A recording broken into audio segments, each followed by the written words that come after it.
Ah, basketball fans, welcome back. So I was debating on whether I should go live or I should just go ahead and record a video. But regardless, we are here, and I must say, Thunder versus KPA was a good game. I have no, I have nothing, I have nothing to say about this game that much, other than this was a very entertaining game, and it's funny that I'm starting off the video like that, but regardless, I enjoyed this game from start to finish.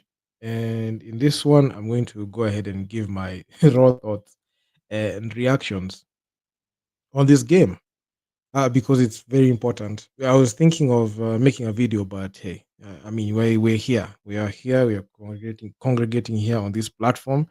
And I'm going to go ahead and get straight into it. But before we get started, like, share, subscribe to the channel. It really helps me out a ton. And, with this support I'm getting from this channel, it motivates me in making videos. So, without further ado, let's just get into it. So, the Thunder versus KPA matchup was one of those matchups I was looking forward to. I wanted to see the changes that KP has made when it comes to approaching the Nairobi City Thunder. And this game was good, and I felt like the KPA Dockers had the Thunder. They had them by the throat, and I can't say like they had them at a chokehold because at some point the Thunder's shots were not going in. You could see Eugene Adera just have a few just a few have like a few things not going his way in the game, but all in all, we had our guy Tyler there go ahead and do his thing late in the game, and this game went to overtime. I For a minute, I thought like this game was over, and I felt like KPA had done everything to get the job done. But boy, was I wrong because late game heroics and late game decision making coming from the Thunder's bench was the most commendable. So I was even debating with people in the WhatsApp groups, especially Hoops Nation, and I said, this whole situation of like KPA and their coaching situation, I feel like it needs to be addressed because Coach Cliff was there. I can say that his in-game management was very poor. How is it that a team is going in on a run and you don't even have the you don't even have the awareness to call a timeout to stop the running, like to try to re-strategize? I don't know if the timeouts were up, but it is what it is. Then the officiating was poor. I can say this. So some of the calls were just head scratchers. The technical foul that was given onto Eugene that tied the game at the clutch was crazy. Eugene was just jumping to prevent the pass from getting inbounded by Lennox at that time. Then the refs just whistled for a tech. So I really did not understand that at all. I felt like this guy was just doing his thing, like at the heat of the game, you just try to defend like that. But I mean, it looks like the refs had their own set of rules that they're working on. So it was crazy, and I really did not understand it at all. So this game, it has exposed so much. So a few days ago, I made a video talking about the harsh truth about the Nairobi City Thunder, and I mentioned the fact that the players that they have right now, the players that are currently playing for KBF, like they for some reason, I feel like teams are catching on to them quickly because this team was assembled in 2023 and they've just been iterating through adding and cutting players as they move along. And the most interesting thing was the way teams are able to, go ahead and not even be afraid of them. And this is something that I was expecting because majority of the games that the Thunder play, they stream them, and there's a lot of footage of these guys playing. There's a lot of footage of them playing in the Road to Ball. So it was about time the rest of the league caught on to what the Nairobi City Thunder are doing. There's no secret, especially when it comes to how the Thunder are playing. They know what type of shots they're trying to take, and they know who to go to.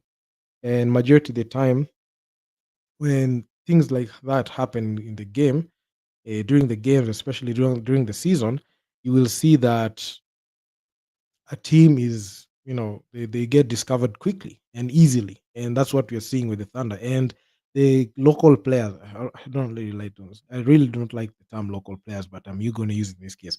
So the guys who play here in KBF, their game is being found out by these other teams, and especially KPA, because when this Thunder team was assembled in 2023, we saw the Thunder do the unthinkable, where they're able to beat KP at the Makande gym, and they were able to beat them in the they're able to beat them in the home stretch last season when they played in the second leg games.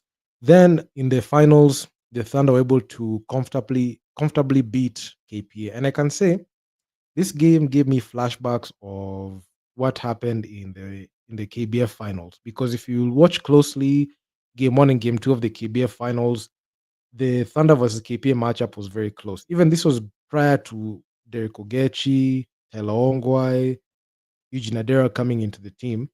The games were very close, and the games you could just say that you can even see that the way they were approaching the game, it was it was way different from how things are now. Because if you look at the offensive weapons that the Thunder are rolling out right now, I can say they are too much for any average team. But for a team like KPA, I can say team KPA were right now in a rebuild. And I don't even have to say I can't say that they're actually in a rebuild. And to see them push the Thunder to the limits like this, I can say it's commendable. Despite the fact that the coach Cliff is there as the coach, I feel like it's very unfortunate, and I feel like he's holding the team back because his late game decisions and his late game, you know, the late game management, especially when the team went for the team was in overtime, was sad. And the KPA Dockers should not have blown that lead, and they should have made sure to put the Thunder away. Because honestly, in this game, when I was watching it, I felt like the Thunder looked they didn't want to, like, it's like they didn't want to be there. They didn't want this hassle, and they thought that KP are going to be that team that they can just easily walk over. And they were a team that in the Thunder thought KP are a team that they can just go ahead and just do the magic that they do and they win the games. But boy, are they wrong, because we saw what happened with the Umoja game. In the Umoja game, the Nairobi Thunder were they easily walked through. They were able to walk through this team with ease. They did not struggle. I know it was a scrappy game from the footage I'm seeing, and from the footage I saw at the time. It was a scrappy game for Moja, but this for KPA. I don't think the Thunder were ready for the type of firepower that KPA rolled out, because KPA were just working on all cylinders. Every single shot that went through for KPA was kind of chipping away from the Thunder. And I can say, if it weren't for the Thunder's star power and late game heroics and luck, I don't think the Thunder would have had the opportunity to go ahead and win this game. And if you ask me, the Nairobi City Thunder are in a very, very tricky situation, and I'm going to explain why. So, in a previous video, when I talked about the hash two about the Nairobi City Thunder, I talked about the fact that the Nairobi City Thunder are slowly being outplayed and they're going to get exposed. And they have two problems. And I feel like these two problems are the major reason as to why you're seeing the performances of the Thunder right now. So, the Nairobi City Thunder right now, they are in the worst situation possible. They're looking for a way to get back to the KBF finals, and they're looking for a way to field a team that is ready for the BAL season 5.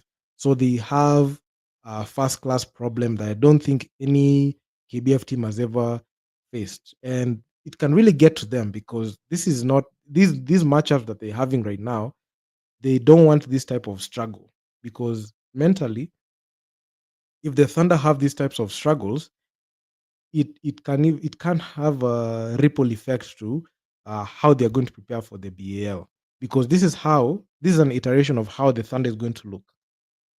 Remember, the Thunder have signed uh, 4 new players who are going to be injected into the Thunder team when the time comes for the Nile Conference in May. That is about 2 months away. Now, 90% of the team is playing here. And 90% of the team, they have to figure out a way. Can we be able to create enough chemistry to get back to the KBF finals and win it all?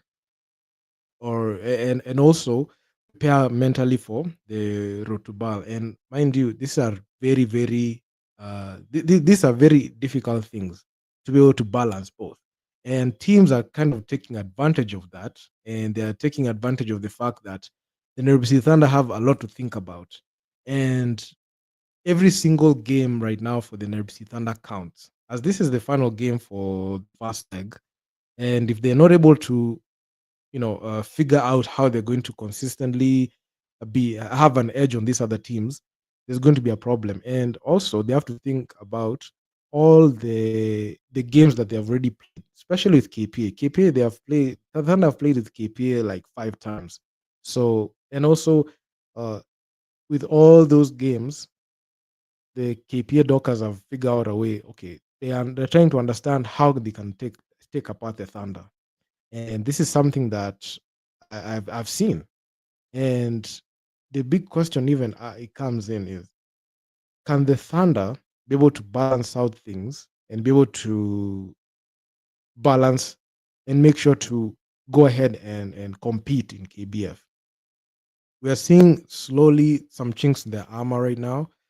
And at some point when I was watching this game in particular, I don't want to skip on mentioning this, but the referees and the officiating, I can say, is really poor, and that's something that is really, really hurting the integrity of the game. And the type of calls that we are getting from, like, so from our referees, it seemed like they wanted the Thunder to lose, but unfortunately, that didn't happen, because right now, as we speak, I'm currently rooting for both teams. Okay, I wanted to see the Thunder continue their unbeaten record, and I want to see KPA succeed. I know it's unfortunate that the KPA Dockers have to suffer Coach Cliff, and when they suffer Coach Cliff, this is the biggest problem that they have to endure. Like, they have to understand, oh my God, we have Coach Cliff, who's a certified loser, somebody who has led KPA, or even led KPA to a sweep in the KBA finals, and also led the Kenya Morans to be out of the AfroBasket. So it's unfortunate that Coach Cliff is there at the coaching staff. So one thing that I even can even say in this live stream is there comes a time where the coach has to go, and KPA have a tough decision to make. They have to get rid of this coach and get a new coach. If they're not going to do it mid-season, I know it's going to be very difficult. They have to do it in the off season, when the playoffs and finals come to a close. They have to find somebody else who can do it. But I know the powers that be are going to keep this guy, because I don't know if they're I don't know if this guy is going to get another coaching gig, because he can't coach for a national team, and he damn sure can't coach for KPA. But hey, it is what it is. Some people are born winners, some people are born losers, and Coach Cliff is one of them. And the reason as to why I keep saying that Coach Cliff is a certified loser, this game was there for the taking for KPA. This is a game that I don't think there was any doubts that KPA was not going to be able to get the job done. But it's unfortunate that we have, characters like these who don't know how to seize the moment. If it was any other coach, this game will have already been put away. But I don't know. I mean, the in-game management is very poor. That is from the KPA side. I think I've talked about the Thunder side for the longest time, and I honestly feel like the Thunder have they have a big task. They have to understand how to balance being dominant in KBF and also mentally ready for the BAL season 5, because that is another mountain they have to climb. And I know a lot of teams are going to be, especially the other teams, are going to be scouting the Thunder. They are going to watch a lot of the road to ball games. I know they have lost, like, the two international players. They have lost them, but that doesn't mean that the Thunder can't, go ahead and pose a threat, because they have signed for 4 new players. Okay, they have signed 2 new players, adding on to the players that were already there. So the Rotobal games that happened last year are not a clear depiction of what we are seeing right now. But I'm just waiting to see what they're going to do. But we are seeing from this game today, we are seeing a snapshot of what the Thunder are all about. The 90% of the players who are in the Thunder right now. So we are. This is the game that you're going to use as a measuring stick to see if this team can be able to face adversity, because we have seen KPA go through adversity. We have seen them go through adversity when it comes down to the road to ball games, some KBF games. I can say the in the first season, this iteration of the Nairobi Thunder, we saw the team that posed a great threat to the Thunder was the Equity Dumas at the time. I know Equity Dumas right now are down bad, but I can say KPA has taken that villain role. I know there was this fake manufactured beef. I don't know why this beef was being manufactured. First of all, I didn't understand it. I don't understand why you want to manufacture beef. This beef between the Thunder and Umoja, which is a very weak one, and I can say it is a very one-sided beef, which I don't think makes any sense. But this one right here that we are seeing, Thunder versus KPA, I can say 2.0 is something that can be able to change the tides for like the landscape of how KBF is. Okay, the Thunder, they're okay. I don't want to say they're playing down their competition, but this team was already designed to compete in the BAL, and the whole objective is to go and do damage, significant damage in KBF. So that means they have to just go ahead and steamroll these teams. Today was a scare. Even we've seen multiple scares. We've seen the Equity Dumas last season with that scare. That game ended 73-70. We saw a couple of scares in the KBF finals in game one and game two in the Makande gym, but nothing happened. Then we saw this game today. This game today was quite entertaining, if you ask me. And at some point, I just felt like KPA just had at some point I felt like they're gonna go ahead and do it. I mean, I felt like they're gonna go ahead and win it, but that wasn't the case, and that's not what happened. But I'm excited to see like teams learning and adapting. That is something that is very good. It's unfortunate that Coach Cliff is there. I mean, I don't want to give him like full credit on that the way they played, but I can say the way KPA came out and played was good, and that is how you put your foot in your neck.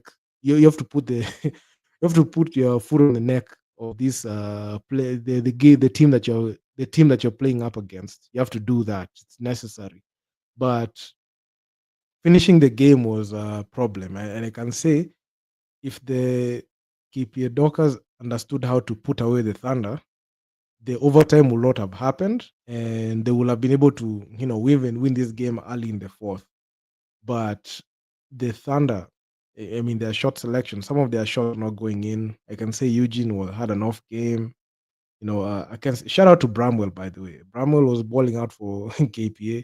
Eugene was down, like for the Thunder. I mean, I don't know what happened, because at some point when you watch this game, it was so scrappy. I mean, even some fouls. I can even say the refs let this team get physical, and they got physical a bit. Some of the missed calls that were there were crazy. I don't know, an offensive foul, a defensive foul, or a foul that under the basket is whistled as an offensive. I didn't know how that one worked. I saw a technical foul given on Eugene. I mentioned it earlier, but it was so confusing because every single shot counted, especially in the clutch. And thanks to Tailongwa, he was able to like guide this team to be able to breathe life to the Thunder so they can go ahead and win. But overall, it was a scrappy one, and I enjoyed it. I can't say like I didn't enjoy the game. It was, I can say it can go down as an all-time classic, together with the Equity Dumas games for last season and the KBA finals, game one and game two. And I'm happy to see like there are no more like those bloods for KPA, because I remember the Thunder the first time the Thunder matched up with KPA, it was a blowout. And I really did not enjoy it. I was expecting at least uh the KPA Dockers to pose a threat. And I was just happy to see how it happened today. Some point you just saw KPA just leading the way. It was like a 7-8 point buffer there. Some point it went up to 10 points, but it was only once. But still, the Thunder were able to withstand that run, and this game went to overtime. And when I saw the technical free throw when it got hit, I was like, this game can even go overtime. And I was expecting it to go overtime. And the moment that this game went to overtime, I didn't see a moment where KP are going to drop the ball on this game. And that's something that was not going to happen. And honestly, if you ask me, uh, the Thunder streak continues. And I don't think there's going to be a team that's going to challenge it because are there any worthy teams that in KPA, in KBF, not KPA? Is there any other team that is going to stop the Thunder, the Thunder's unbeaten streak? I don't think there's any threat because if you go by the numbers, we have KPA, the Umoja team, Equity Dumas, and Ulinzi. I can say those are the only four teams that can pose a threat. But honestly, I don't even know why I've mentioned Ulinzi because Ulinzi is just a legacy and failure. Okay, let's say Umoja, KPA, and the Equity Dumas, although the Equity Dumas are down bad. Okay, let me just put them there because you know, just to fill it up. So there are three teams that can take away the Thunder's unbeaten record. We have seen the Kutudumas, they can't do it, given like the roster they have. Umoja, they tried, but they can't. KPA, that's the last only hope that anyone who hates on the Thunder have. And I don't think there's any other team that can be able to stop them. And even if the Thunder even go to the Makanda gym, it's going to be the same thing. It's going to be the same. It's going to be the same situation. I've heard rumors that the KPA Dockers and the KPA organization, you know, turn off the air conditioning in the Makande gym so that they can be able to favor this other team. I know this this tactic. I don't know. I'm not sure if it's going to affect any Thunder basketball because the Thunder already dominated there. But uh, the rebuild process, I had written off KPA earlier in the season because I said, they have Coach Cliff, they've made signings to these players that they have brought into the roster, and I don't think they have a chance to go ahead and challenge for anything. But I can't say I'm being proved wrong because this is one game and they tried, but they couldn't get the job done. So I mean, it is what it is. So I mean, I have been making videos. I've been talking about this whole situation, but hey, I will keep making videos of this nature. Okay, I've not done live streams in a while, but I will make sure to make it a regular occurrence to make live streams. So if you haven't if you haven't caught on, make sure to tune in. So I mean, it is what it is. So have a good night, and I mean, I'm just elated. I'm happy to see Kenyan basketball get to that point. Hopefully the Nyayo gym can be full to the point where the KBF can think of even going to Liz Kasarani for this game. But anyway, this is what it is. Like, share, subscribe to the channel, hit the bell, get notified. Follow me on my various social media. Follow me on X, Netchball. Follow me on Instagram and NBA Kenya. You can also follow me on my personal Instagram at Dennis Nderitu _ I'm always there. Hit me up on the DMs, everything. Interact with the content. That's what we're all about. So yeah, man. I'm out. Peace.